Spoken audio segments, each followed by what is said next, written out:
And now to get some more analysis, I'm pleased to be joined by Liu Zhiqin. He is a senior fellow with the Chongyang Institute for Financial Studies at the Renmin University of China. Welcome to China 24, Mr. Liu.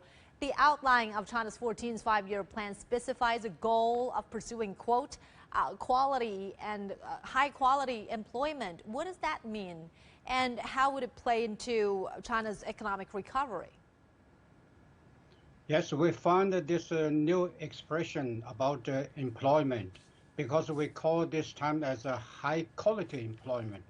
In normal sense, many people always understand employment is a simple thing that just to employ some workers or some staffs to work in the factory or in the institution. But nowadays we call it high-quality employment. This is something very special.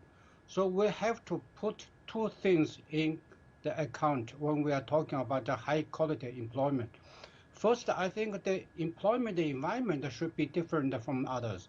This environment should be suitable for innovation. That means to encourage all the staffs and the people to innovate new technology, to make their efforts to make a new value-added jobs. So that's why we call it high-quality employment. And the second is very important for those employees that to work, to build up, and to be trained as a real professionals in his field. So this is not a normal working force. This employment should be combined with high technology, with the high skills that to be trained by this employment. This is very important for the economic recovery, as we know. When we are talking, the economic recovery is not a simple figures of GDP, or it's not a simple the figures of some other in other areas or CPI or PPI like this. But what we are talking about the recovery is also high quality economic recovery. So high quality economic recovery should be achieved, should be done by high quality employees. That means by high quality employment. So this is a good combination for our target. So it's important for the future of our China's five-year plan, because when we have a high quality employment, we could have really a high quality economic recovery. This is a very important factor. And Mr. Liu, let's also talk about innovation, which is front and center for China's development plan in the next 5 years. It prioritizes research and development in science and technology in order to achieve self-sufficiency in these areas and to shake off over-reliance on foreign technologies. What would that mean for the rest of the world?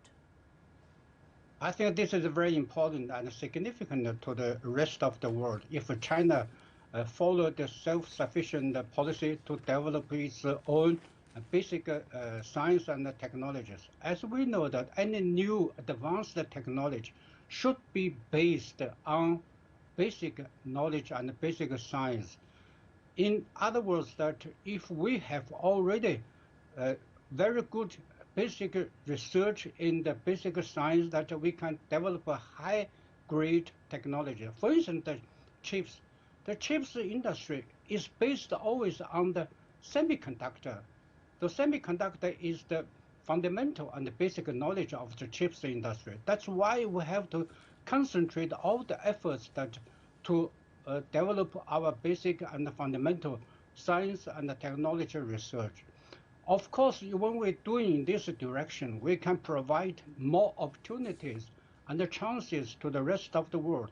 We have to cooperate and also to make a joint business and joint efforts together with counter partners all over the world. That means if China fully self-sufficient, we can make more good high-quality products. That means the supply chain and industrial chain could be unified and well done with the world development. So this is a very good chance and for the future of the world economic recovery. All right. Thank you for your analysis, Mr. Liu Zhiqin. Always a pleasure.